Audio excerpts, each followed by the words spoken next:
جو کیونکہ on line جو ایپس آ گئی ہیں وہ جس طرح سے آپ کو لون دے رہی ہیں تو اس میں شخص اتنا گھر گیا کہ اس نے کیونکہ اس نے کہا میں تو قرضہ نہیں دے سکتا اور وہ جو ایپس تھیں ان نے کال کر کے بلیک میل کرنا شروع کیا اور اس شخص نے پھر اپنی زندگی کا خاتمہ کر لیا. ایسے ہم نے پچھلے سال بھی دیکھا تھا کہ ایک شخص جو کہ پیسے اپنا قرضہ ادا نہیں کر پا رہا تھا, اس نے پہلے اپنی بیوی بچوں کو ذبح کیا اور پھر خود کو مارنے کی کوشش کی لیکن بچ گیا. تو مجھے بتائیں یہ بھی کیا مینٹالٹی ہے کہ ٹھیک ہے آپ اپنے لیے مایوس ہو گئے ہیں, آپ نے کہا میں اپنی زندگی کا خاتمہ تو کر لوں گا لیکن اس سے پہلے میں ان معصوم جانوں کو بھی ماروں گا اور وہ بھی اتنے خوفناک طریقے سے. دیکھیے پین اٹیچ ہے. میں تو اپنی جان لے رہا ہوں کیونکہ میں بے بس ہو گیا, اب میرے پاس اور کوئی رستہ فرار نہیں ہے تو میں ان کو بھی مار دوں گا. اب میرے جانے کے بعد کیونکہ میرے اتنے ایموشنز ان سے اٹیچ ہیں, کوئی ان کو تکلیف نہ دے تو میں اپنے سامنے ان کو مطلب یہ میں یہ حیران ہوں کہ پھر میں ان کو اپنے سامنے اتنی اذیت دوں گا کہ میں ان کو خود ذبح کروں گا. دیکھیے ایک چیز میں آپ کو بتاؤں, جب جان لینا کوئی آسان کام بالکل بھی نہیں ہے, ٹھیک ہے, دکھنے میں یا سننے میں لگتا ہے اگلے نے اپنی جان لے لی لیکن یہ نہایت مشکل کام ہے. آپ سوچیں جب یہ اتنا مشکل کام ہے, ہم یہ سوچیں کہ ہم اپنی جان لیں تو ہم 1000 دفعہ سوچیں گے کہ نہیں کتنی اذیت والی بات ہوگی. ایک انسان جو اس اذیت کا بھی خیال نہیں رکھ رہا تو سوچے اس کی نفسیاتی پین, اس کا جو درد ہے وہ کتنا زیادہ ہے کہ وہ جسمانی درد کو بالکل بھی اس سے اگنور ہو گیا. چلے سمجھ میں آ جاتا ہے لیکن وہ اس کی جو خود غرضی ہے کہ آپ کی ہوتا ہے کہ یار میرے بچے کو تو ایک مطلب کچھ ایسے کوئی ضرب بھی نہ لگے, میرے بچے کو کچھ نہ چھوٹی سی چوٹ بھی نہ لگے, وہاں پہ وہ ذبح کر دے. اچھا یہ تو خیر ہم کیونکہ ڈسکشن کریں لیکن میرے پاس اب سے تھوڑی دیر بعد ایک کیس اسٹڈی بھی ہمیں جوائن کریں گی جنہوں نے ایک نہیں بلکہ 2 بار خودکشی کی کوشش کی.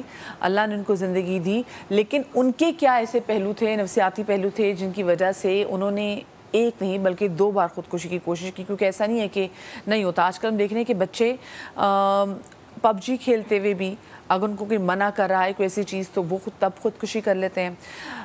کمپٹیشن میں کیونکہ ہم نے کتنے دیکھے پاکستان میں اتنے اسٹوڈنٹس, آپ کو یاد ہوگا کہ لاہور کی ایک بہت بڑی یونیورسٹی وہاں کی ایک طلباء نے خودکشی کر لی تھی اور ایسے 12 بڑی بڑی یونیورسٹیز کے طلباء کو دیکھتے ہیں جو خودکشی کرتے ہیں اور ریزن کیا بنتی ہے کہ وہ بچے کہتے ہیں کہ ہم نہیں کر پائیں گے, ماں باپ نے جو ہم سے اپنی ایکسپیکٹیشن سیٹ کی ہوئی ہیں ہم وہ پوری نہیں کر پائیں گے, ہمارے ماں باپ نے ہم پہ اتنا پیسہ لگایا ہوا ہے ہم نہیں اس کو جسٹیفائی کر پا رہے. اور ہر بچے کے اندر لرننگ کیپیسٹی ڈیفرنٹ ہوتی ہے. ایک بچہ بہت لائق ہے, ضروری نہیں دوسرا بچہ بھی اتنا لائق ہو, لیکن ایک پیئر پریشر, ایک سوسائٹی کا پریشر بھی ایسا ہوتا ہے کہ ہم خود اپنے ہاتھوں سے بھی کبھی کبھار اپنے بچے کھو دیتے ہیں. لیکن جیسے ویسٹ کی ہم بات کر رہے تھے, زنیرہ جی نے بات کی, تو وہاں پر ایک سوسائٹ چیک ہوتا ہے, بچوں کی کاؤنسلنگ ہوتی ہے, پھر ان سے گفتگو میں پتہ چلتا ہے کہ اچھا ان کے ساتھ یہ مسئلہ ہے اور پھر وہ لگا دیتے کہ جی یہ بچہ جو ہے he is very prone to suicide, تو پھر اس پہ کام کرتے ہیں. تو آپ لوگ ہمیں کال بھی کر سکتے ہیں, آپ کے پاس ایسی اگر کوئی بھی کہانی موجود ہے یا آپ کو بھی لگتا ہے کہ آپ کسی ایسی کلوز ٹنل یا ڈارک ٹنل کی طرف جا رہے ہیں تو آپ ہمیں کال کر سکتے ہیں. نوید بھائی مجھے بتائیں کہ کیا آپ کی جیسے اگر ہم دیکھتے ہیں کہ ہمیں لگتا ہے کہ جو علماء دین جو ہیں وہ اس بات کو ریئلائز نہیں کرتے کہ مینٹل ہیلتھ بھی جو ہے پرابلمس بھی ایگزسٹ کرتے ہیں, کیا ایسا ہی ہے یا علماء دین کو بھی اس بات کی ریئلائزیشن ہے کہ ہاں بھی یہ ڈپریشن ہے اور یہ مینٹل ہیلتھ کے ایشوز ہوتے ہیں؟ نہیں دیکھیے گزارش یہ ہے کہ بیماری اس سے تو کوئی بھی انکار نہیں, اور بیماریوں کی مختلف اقسام ہیں اور اس کو قرآن و حدیث نے بیان کیا ہے بڑی وضاحت کے ساتھ, اور پھر اس کے علاج کو بھی قرآن و حدیث نے تجویز کیا ہے کہ وہ اپنا علاج کروائیں. جیسے میں نے ابھی خود آپ کو نبی اکرم صلی اللہ تعالیٰ علیہ وآلہ وسلم کے حوالے سے عرض کیا کہ نبی علیہ السلام نے ان کاموں سے ہمیں منع کیا ہے, اور اگر کوئی آدمی بیمار ہو جاتا تو نبی علیہ السلام خود اس کا علاج فرماتے اور کسی حاذق طبیب کے بارے میں بھی بتاتے کہ وہ اس کے پاس جائے. اب ہمارے ہاں یہ جو چیزوں کو بیماری بنا دیا جاتا ہے, یہ بیمار ہم خود بنتے ہیں. معاشرے میں ہم چیزیں دیکھتے ہیں, اصل میں قناعت پسندی اس کو ہم نے پس پش ڈال دیا. ہم دنیا کی محبت میں اتنا فریفتہ ہو گئے کہ اب اس دنیا کے اصول کے لیے ہم پوری تگ و دو کرتے ہیں, جب نہیں حاصل ہو پاتی تو پھر اپنی جان کا خاتمہ کر لیتے ہیں. ابھی جیسے بات ہوئی یہاں بچوں کی ہلاکت کی کہ ایک صاحب نے بچوں کو مار دیا, اپنے آپ کو بھی مار دیا. قرآن مجید فرقان حمید کیا کہتا ہے؟ کہتا ہے کہ وَلَا تَقْتُلُوا أَوْلَادَكُمْ خَشْيَةَ إِمْلَاقٍ, یعنی آپ اس بات کے خوف سے کہ جناب آپ کے اولاد کا کیا بنے گا اور آپ اس بنیاد پر اپنی اولاد کو ختم کر دیتے ہیں, مار دیتے ہیں. قرآن اس سے سختی کے ساتھ منع کرتا ہے. ایک کالر ہمارے ساتھ ہیں, دیکھیں واقعی بڑی ہم نے بھی جب سنا تھا رونگٹے کھڑے ہو گئے تھے. کالر ہمارے ساتھ ہیں پرویز صاحب. السلام علیکم جی. ہیلو پرویز صاحب ہمارے ساتھ لاہور سے کالر موجود ہیں. السلام علیکم جی. چلیں ٹھیک ہے, جب ان کی پھر دوبارہ کال آتی ہے پھر ان کو شامل کرتے ہیں. پلیز آپ کنٹینیو کیجیے گا نوید بھائی. تو میں یہ عرض کر رہا تھا کہ دیکھیے ہمیں اسلام نے بڑا واضح طور پر درس دیا ہے کہ ہم قناعت پسندی کی طرف جائیں. یہ ہماری عیاشیاں بنیادی طور پر ہماری خودکشیوں کا سبب بنتی ہیں. اور دوسری جو ابھی آپ نے اپنے گفتگو میں بات ارشاد فرمائی کہ طلباء, ہر آدمی پر بوجھ جو ڈالنا چاہیے وہ اس کی استطاعت کے مطابق, لا یکلف اللہ نفسا الا وسعہا. اللہ دین کے معاملات میں بھی یہ بات ارشاد فرماتا ہے کہ ہم کسی پر بوجھ اس کی طاقت اور قوت سے زیادہ نہیں ڈالتے.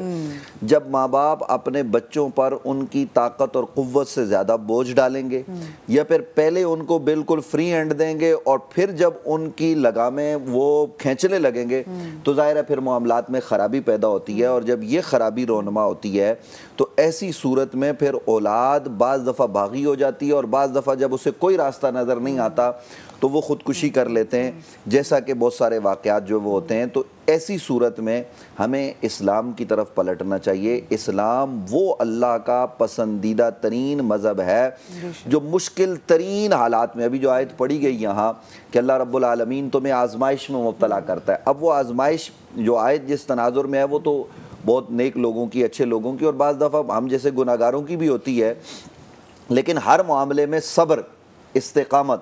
آپ ذرا دیکھیے, ہم سمجھتے ہیں کہ مصیبت آ گئی تو مصیبت کے وقت جو ہے وہ جان ختم کر لیں. یہ ماہ محرم الحرام چل رہا ہے اور مجھے یہ بات کرنے میں کوئی عار نہیں ہے. آج یہاں ڈاکٹرز سے بھی آپ پوچھتے ہیں کہ بھئی یہ سائیکو پرابلم ہے, یہ کیا پرابلم ہے. میں کہتا ہوں کہ اگر آپ کو علاج چاہیے نا تو علاج آپ کو خاک کربلا سے ملے گا.